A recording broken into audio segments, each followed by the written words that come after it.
to Street Signs with your daily realty check. I'm Diana Olick in Washington. Pending home sales rose an unexpected 5.2% in July from a downwardly revised June number. The index based on contracts signed, those still down 19% from a year ago and 28% from the most recent peak in April. June was the lowest level in the survey's history. The interest rate on the 30-year fixed hit yet another record low last week, down to 4.32%. It is the 11th straight week matching or setting a new record. The 15-year fell to 3.83%, also a new record. And lender processing services reports foreclosure starts are on the rise. Loans that are 6 or more months delinquents are dominating the actions. They cite increased cancellations of government loan modifications as a culprit. Check back with the Realty Check up next tomorrow morning at 11:50. Until then, go to the blog realtycheck.cnbc.com. Back to you. All right, thanks very much to you, Diana. Well, day 4 of our Next Big Things series brings us to the world of gaming. From 3D to motion controllers, the gaming industry continues to grow. It's even more technologically advanced every single day, and it's way bigger than the movie industry. So what will be the next big thing in gaming? And who's going to bring it to market? Joining us from the front lines, John Rettinger, editor-in-chief of the tech blog technobuffalo.com, and Ciji StarSlay3r Thornton, the world's top female multi-genre pro gamer. And we are thrilled to have you with us, Ciji. We're very excited. All right, so thanks to both of you for being with us. Let me just start with you, John, just in terms of the overall industry here. I mean, a lot of people don't realize how big it is and how quickly it's growing. So when we ask this question of what's the next big thing, how do you answer it? Is it what's the next new game, or the next new technology, or the next new platform? Well, it used to be what's the next big game going to be, but these consoles are now having such longer lifespans. The Xbox 360 is going to be extended for another 5 or 6 years, same with the PlayStation 3. So now it's going to be how the games themselves are evolving. We're seeing a huge push towards motion controls. Nintendo Wii ushered that in. Sort of the age of sitting behind a couch, the controller are gone. Sony's launching the brand new wand-looking PlayStation Move, and Microsoft's launching their completely controller-less Microsoft Kinect. And don't forget about the just announced new iPod Touch yesterday.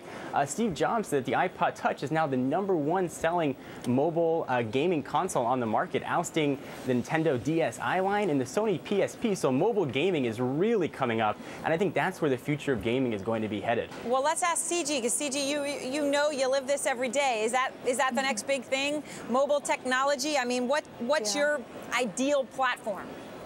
I totally agree. My ideal platform is Xbox 360, but that's mostly because that's coming from a competitive standpoint. That's what system most all tournaments are on these days, but mobile gaming definitely is getting big. I personally have an iPad, and I play all my games on that everywhere I go. Wow, you play them all on the iPad, so you switched quickly. Oh, yeah. So let me ask you, Ciji, this big question. I don't know if you heard that when we were coming into commercial, we said it may surprise people, 40% of gamers are women.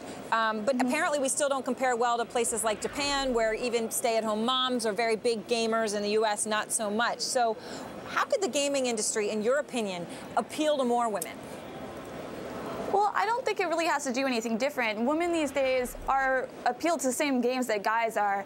I play Street Fighter, I play Guitar Hero. You know, you're not going to find these girls playing Barbie Adventure. You're going to find them, they're going to be kicking your butt at Halo, at Gears of War. So I don't really think the gaming industry really has to do anything to get more females into it by directing certain games at them specifically.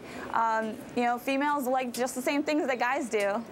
And I guess a lot of us would say that that's true in a lot of ways. So, Ciji, when you're as a gamer, I mean, do you do it full time? Can you tell us how much you make? I mean, is it a lucrative business for you? It's a little bit tough. Sometimes it depends. It fluctuates between summer and fall, depending on how many tournaments there are. But I specialize in marketing and promotions, so I get most of my earnings from working with companies doing gaming-related events more than I do at tournament winnings. John, what do you think about what Ciji said, that women like the same things as men like, and she's talking about Street Fighter and a lot of games that maybe a lot of people incorrectly think are male games, and what was the thing a few years ago, oh, women are only going to like Sims and all these other kinds of things. Is there something game companies can learn from that? Absolutely. Just like the consoles are evolving, the gamers themselves are developing. Can't tell you how many times I've been playing Halo and I hear in my mouthpiece, I'm getting killed by a woman or a girl somewhere. Really, the gaming demographics are broadening on a daily basis, and those sort of gender barriers are completely coming crashing down. You know, like Ciji said, the gamers, just by marketing the games themselves, are targeting women. You see game advertisements really in places you didn't see them before. It's really sort of reaching out to brand new demographics, it's making the gaming industry huge. When Halo 3 launched, which is arguably the flagship game of this console era, it sold $300 million in the first week, $170 million in the first day. The gaming industry is getting to be almost as big as the movie industry, and as such, the demographics are really expanding with it. All right, and quickly before we go, CG, I know you mentioned Street Fighter and Guitar Hero. In your opinion, what's the next big game that's coming down the pike? Ooh, I can't really narrow it down to one specifically, but I think a lot of the games that are based around the Kinect are going to be very popular. All right, well, thanks very much to both of you. John, CG, appreciate it. We'll look forward to having you both back. Thank you. And tomorrow we wrap up the next big thing with even more fun. What will be the next big must-have toy?